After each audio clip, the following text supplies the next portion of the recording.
Hi, this is Anchor Shivani Gupta, and with me I have. Hello, I am Dr. Shumit Kumar Sarkar. I am practicing at Bardhaman, but I am posted in Bangalore of Neurology, SSKM, as an assistant professor. And so it's a pleasure to have you in Anicon 2022 in the city of Joy, Kolkata. And here we are at IPCA, and here we are discussing about a major topic, epilepsy. And here we are also creating awareness about epilepsy, as our logo says winning over epilepsy. So, sir, I would like to know from you, what is your take on epilepsy? Epilepsy basically क्या होता है, actually जब brain का neurons होता है जब excessively hyper सिंक्रोनसली beat करता है, जैसे डिस्चार्ज करता है, तो क्या होता है एकदम से उसका जो मैनिफेस्टेशन आता है, जो हमको कभी दौरा का जैसा दिखाई देता है, कभी आंख ऊपर हो जाता है, तो उसके बाद कभी पेशेंट अनकॉन्शियस होकर गिर जाता है। तो ये जो होता है इस सब चीज़ को हम कन्वल्सन कहते हैं। अगर ये रिकरेंट होता है तो हम इसको एपिलेप्सी कहते हैं। ये कई तरह का होता है, जैसे कभी ये होता है कि अगर फोकल हो, क्योंकि ब्रेन के एक जगह पे कोई न्यूरॉन डिस्चार्ज करे, सपोज थोड़ा कि आपका ब्रेन का बाएं साइड में न्यूरॉन डिस्चार्ज किया तो आपका मैनिफेस्टेशन यूजुअली राइट साइड में होगा, इसको हम फोकल कहते हैं। कभी वो वहाँ पर रह जा सकता है, तब आपको कॉन्शियसनेस आपको नहीं जाता है, आपको ध्यान रहता है कि मेरा राइट साइड कहाँ पर है, तो उसको हम फोकल कहते हैं। इसको कहते हैं सिंपल फोकल सीजर। अगर ये थोड़ा बढ़ जाता है, जो वो डिस्चार्ज वाला न्यूरॉन कभी लेफ्ट से काँपते काँपते राइट साइड में आ जाता है, तो हमारा मैनिफेस्टेशन शिफ्ट होकर लेफ्ट में आ जाता है। इसका मतलब राइट एंड लेफ्ट एक साथ होता है, तब उसको हम जनरलाइज्ड एपिलेप्सी कहते हैं। तो ये दो तरह का होता है। अभी बहुत सा टाइप का आता है, मैं सब टाइप बोलूँ क्या? जैसे और एक होता है कि एब्सेंस एपिलेप्सी होता है, जो कभी कभी क्या होता है, ये तो हमको दिख जाता है कि अब एक पेशेंट का दौरा पड़ रहा है, तो वो जल्दी वो डॉक्टर के पास ले आएगा। कभी कभी ऐसा भी होता है जो कभी दौरा नहीं पड़ता, वो भी एपिलेप्सी होता है। जैसे कि अगर आप किसी स्कूल से ये रिपोर्ट होता है, कभी कोई बोलता है कि स्कूल का टीचर बोलता है कि आपका बच्चा पहले अच्छा परफॉर्म कर रहा था, अभी नहीं परफॉर्म कर रहा है, क्योंकि उसको ध्यान में जाना है, क्योंकि वो जब पढ़ रहा है, दिख रहा है, उसको टीचर उसको बोर्ड में लिख रहा है, उसको सेकेंड लाइन दिख रहा है, थर्ड लाइन दिख रहा है, झट के उसको फोर्थ लाइन नहीं दिख रहा है, जब जैसे वो जगह हुआ है लेकिन थोड़ा उसका absence, he is absence from the situation, this is called absence epilepsy. तो थोड़ी मोमेंट के लिए वो 2-3 सेकंड के लिए वो बेहोश हो जाता है, इसका उसका होश रहता है लेकिन उसका ध्यान नहीं रहता है, इसको हम एब्सेंस कहते हैं, एब्सेंस एपिलेप्सी कहते हैं। And this is very very responsive to treatment, and we treated it beautifully and it's response very well to drug. So patient को, अगर पेशेंट का जो गार्जियन है उसको नहीं मालूम चलेगा कि एपिलेप्सी है, तो वो नहीं पता चलेगा। तो यूजुअली ये भी एक एपिलेप्सी के कारण हो सकता है, जब हम बोलते हैं कि आप इसको आपका बच्चे का ध्यान दीजिए, किसी कोई बोलता है कि आपका रिजल्ट खराब हो रहा है, तो आप डॉक्टर के पास आके, ये एपिलेप्सी भी हो सकता है। कभी कभी क्या होता है, और एक तरह का एपिलेप्सी होता है जो हम कहते हैं कॉम्प्लेक्स पार्शियल सीजर। वो क्या होता है, जैसे मैं कह के दिखा दूँ, अगर पेशेंट, मैं आप इसके साथ बात करूँ मैडम के साथ, तो क्या होता है, मैं बैठ रहा हूँ ऐसे, ये जो मैं मूव कर रहा हूँ ना, कैसे लग रहा है कि मेरे मुंह में कुछ है, मैं कुछ खा रहा हूँ, ऐसा नहीं है, मैं कुछ नहीं है, ये सिर्फ मोटर मूवमेंट हो रहा है। तो ये भी एक एपिलेप्सी के कारण होता है। उस टाइम उसका होश नहीं रहता, हम पूछेंगे आप ऐसा क्यों कर रहे हैं, तो बोला कि नहीं मैं तो कुछ नहीं कर रहा, मैं तो बैठा ही था।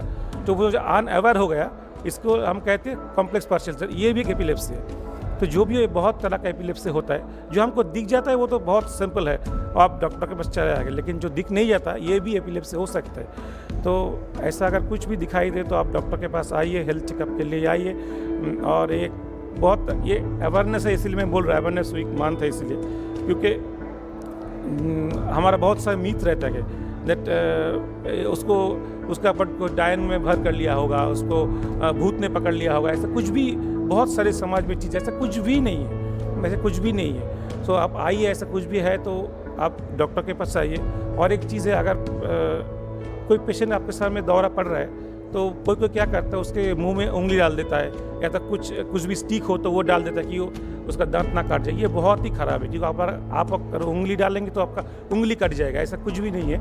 अगर ऐसा है तो आप एक काम कीजिए, उसका शर्ट का बटन थोड़ा ढीला कर दीजिए, कि क्योंकि उसको सांस ज़्यादा आने पाए, और उसको एक साइड में कर, अगर वो लेफ्ट या राइट में कर दे, क्योंकि उसके तुरंत बाद उसके मुंह से वो ये निकलता है, जो फेना निकलता है, तो वो एस्पिरेट कर लेगा अगर वो ऐसे सोया रहेगा तो अगर उसको आप एक काट कर देंगे तो वो उधर से गिर जाएगा, तो फिर उसका एस्पिरेशन ना होगा, उसका जान बच सकते हैं। ये करिए कि उसको एक साइड में कर दीजिए और उसका स्टार्ट का बटन ढीला कर दिए, वो अपने आप ही थोड़ा 1 या 2 मिनट में ठीक हो जाए। कुछ करने का है ज़रूरत ही नहीं है। अगर हो ख़त्म हो जाए तो उसके बाद उसको तुरंत आप डॉक्टर के पास ले जाइए। ये बहुत ही इंपॉर्टेंट चीज़ है। उसमें हमारा ऐसा बहुत सारे करते कि उसमें कुछ डाल देता है, ये बहुत ही गलत है ये। सो सर जैसा कह रहे हैं कि अपने से कुछ भी करना बहुत गलत है। आप अपने मुंह में मतलब जिसको मिर्गी का दौरा पड़ा हो उसके मुंह में उंगली ना डालें, उसको ज़्यादा छेड़खानी ना करें, सिवाय उसको अच्छे से सांस आने दें। और जैसा सर ने कहा है बिल्कुल एग्जैक्टली वैसे ही फॉलो करें। वेल सर, अगर पॉइंट्स में मैं आपसे पूछूं तो आप मुझे और जितने भी पेशेंट्स जिनको अभी तक नहीं पता कि उनको मिर्गी है, तो ऐसे पॉइंट वाइज कैसे बता सकते हैं at a early stage how they can find that they are having epilepsy? जैसे भाई सिम्टम्स के बारे में बोल, एक तो अगर वो एक पर्सन ऐसे ठीक था, नॉर्मल था, झट से उसका कुछ दौरा अटैक आ गया, कुछ भी पैराक्सीमल इवेंट हो, जैसे वो गिर पड़ा, झट से गिर पड़ा, कुछ ऐसे दौरा नहीं पड़ा फिर भी गिर पड़ा, जैसे उसका अरेस्ट हो गया, कुछ करने से रुक गया, जैसे पानी पी रहा था या तो कुछ कर रहा था, वो भी हो सकता है। और एक चीज़ हो सकती है कभी कभी गिर जाता है, जैसे किसी किसी पेशेंट का होता है ना, सुबह में ये होता है कि यंग में होता है, यंग स्टूडेंट हो इसमें होता है, और बोलता है कि सर मैं जब सुबह उठता हूँ तो जब मैं ब्रश करनी है तो मेरा ब्रश हाथ से छट के गिर जाता है। ये भी एपिलेप्सी हो सकता है। वो पढ़ रहा है, पढ़ के हाथ से पेन गिर जाए, इसको हम मायोक्लोनिक जार कहते हैं। One beautiful thing about it, इसको हम मायोक्लोनिक एपिलेप्सी कहते हैं। यूजुअली ये जुवेनाइल मायोक्लोनिक एपिलेप्सी होता है and it is very well responsive to treatment. उसका होगा ही नहीं। मेरा ऐसे बहुत पेशेंट है, 1 या 2 ड्रग खाएंगे तो सारी उम्र में ही शायद नहीं होगा। और एक बात है कि ये कॉमन मिस इंटरप्शन रहता है, हमको मिस परसेप्शन रहता है कि अगर एपिलेप्सी का दवाई हम शुरू करें तो कभी ख़त्म ही नहीं होगा। ऐसा चीज़ है ही नहीं। पर्टिकुलर कुछ पेशेंट है, कुछ एपिलेप्सी है जिसमें हमको सिर्फ ये बहुत कम 10 to 20% ऑफ थिंग इसके लिए है कि लाइफ लॉन्ग दवा कंटिन्यू करता पड़ता है।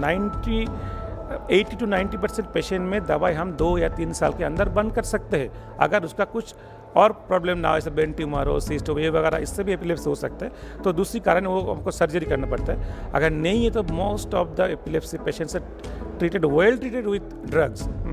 सो ऐसा कुछ भी सिम्टम्स हो तो आप डॉक्टर के पास आइए। जी बिल्कुल, डॉक्टर के पास जाइए और अपना ट्रीटमेंट अच्छे से कराइए। और ड्रग्स के सहारे ये बहुत जल्दी ख़त्म हो सकता है। जैसा सर ने कहा, दवाइयों की ज़्यादा ज़रूरत नहीं पड़ेगी अगर आप सर की या कोई भी डॉक्टर की सलाह मशवरा से अगर आप टाइम टू टाइम दवाई खाएं तो आपको ज़िंदगी भर दवाई खाने की ज़रूरत बिल्कुल नहीं पड़ेगी। बिल्कुल सर। तो सर कौन से वर्ग हैं, मतलब अगर मैं आपसे पूछूं मेजरली कौन से वर्ग को ज़्यादा होता है, मतलब ज़्यादा छोटे बच्चों में ये देखा जाता है या एडल्ट्स में देखा जाता है? मेजरली आपके पास कैसे पेशेंट्स आते हैं? Very good question.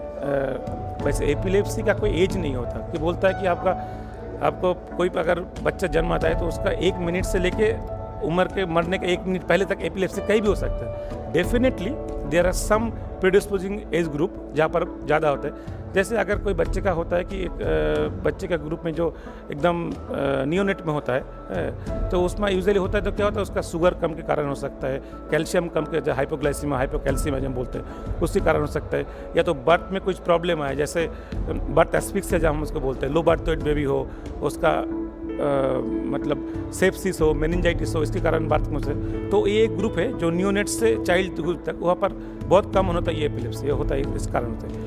और एक होता है कि स्कूल गोइंग एज में होता है, जो मैंने बोला एब्सेंस एपिलेप्सी, जो स्कूल में जाके वो ऐसे डे ड्रीम करता है, एब्सेंस हो जाता है थोड़ी देर के लिए, कभी गिर नहीं जाएगा, कभी उसका चोट नहीं आएगा, लेकिन उसका परफॉर्मेंस जरूर खराब आएगा।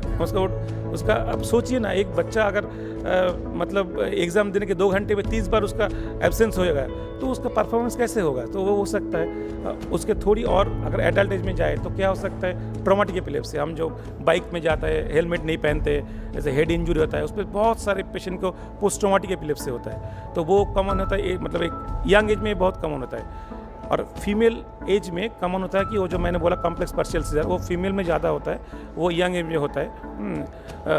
थोड़ा डिफ़िकल्ट टू ट्रीट है, लेकिन फिर वो जल्दी में पकड़ना आना बहुत ज़रूरी है, क्योंकि वो ज़्यादा बाद में आता है तो थोड़ा डिफिकल्ट होता है ट्रीटमेंट के लिए।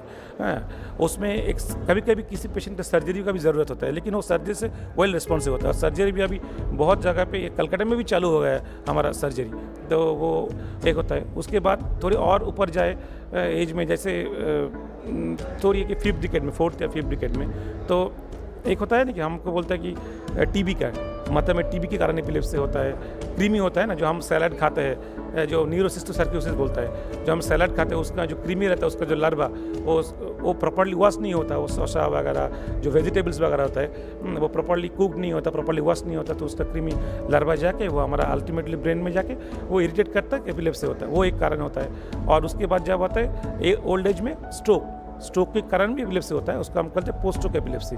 सो these are the common age group जहाँ पर ज़्यादा होता है, लेकिन थोड़ा यंग में ज़्यादा होता है। अगर आप परसेंटेज वाइज बोलेंगे तो यंग एज में एपिलेप्सी का मतलब बर्डन ज़्यादा होता है। सर, जितने पेरेंट्स हैं जिनको लगता है उनके बच्चे, जैसा आपने कहा कि ध्यान नहीं देते पढ़ाई में, मतलब ये भी एक टाइप की एपिलेप्सी है, this is curable by any chance? जो absence epilepsy is very very very well responsive to treatment. एक ही ड्रग लगता है, कभी कभी दो, यूजुअली एक ही ड्रग लगता है, 2 या 3 साल का दवाई खाना पड़ता है, कम्प्लीटली क्योर्ड। मतलब आप सोच भी नहीं सकते आप कितना में जी रहे थे, वो आप खाएंगे तो उसका एक भी नहीं होता, आपका परफॉर्मेंस दिन ब दिन बढ़ते जाएगा। वो चाइल्ड भी बहुत खुश है, पेरेंट्स का तो कोई बात ही नहीं, वो तो आपको पैर छूने लगेगा। तो एब्सेंस एपिलेप्सी, ऐसा बहुत सारे एपिलेप्सी है। जो अभी पहले क्या होता था, आप सोचते थे कि एपिलेप्सी हो गया तो उसका शादी नहीं होगा, एपिलेप्सी हो गया तो उसके साथ उसका कोई नौकरी नहीं कर सकता, तो आर्मी में नहीं आ सकता, उसका बंदूक चलता ही रहेगा, गोली निकल जाएगा। ऐसा कुछ भी नहीं है, ऐसा नहीं होता अभी, क्योंकि और इसका इतना रेस्ट्रिक्शन भी नहीं होता। कह कि बोलता है कि आपको ऊंचाई में ना जाओ, बस में ना चढ़ो, बाइक में ना चढ़ो, ऐसा नहीं है। पर्टिकुलर अगर आपको एपिलेप्सी का टाइप मालूम है कि आपका कौन सा आपका एपिलेप्सी है, जैसे मैं GME में बोल रहा था पहले, सुबह में उठ कर ब्रश निकल जाता है, उसको हम कहते हैं जुवेनाइल माइक्रो एपिलेप्सी। उसको सिर्फ बोलना है कि आप रात में ठीक से सोइए, अगर स्लीप डिप्राइवेशन होगा तो आपको वो अटैक ज़्यादा होगा, बाकी सब आप कर सकते हैं। तो ऐसा पर्टिकुलर एपिलेप्सी, किसी का एपिलेप्सी उसका सिर्फ वही बारन है, आप ये काम मत कीजिए, तो ऐसा नहीं कि आप सब काम नहीं कर सकता, ऐसा कुछ नहीं है। और वो अगर जो बोला था कि आपको ये नहीं होगा, वो नहीं होगा, अभी जैसे बहुत सारी ड्रग है जो हम प्रेगनेंसी में दे सकती है। प्रेगनेंसी में मतलब बहुत सारी दवा है जो बच्चे का प्रॉब्लम नहीं कर सकता है। पहले होता था कि एपिलेप्सी है तो बच्चे नहीं ले सकता, उसका साइड इफेक्ट ज़्यादा आएगा बच्चे का, ऐसा कुछ नहीं है। बहुत सारा न्यू ड्रग्स आ गया है, जहाँ बहुत सारा न्यू ड्रग्स आ गया है। ये मतलब मैं तो कहूँ कि epilepsy era has been change totally. Right, and I hope it's going to change in future a lot. And sir, एक one last thing which I would like to ask you, कि आप जितने भी एपिलेप्सी के जितने भी patients हैं उनके लिए क्या मैसेज देना चाहेंगे?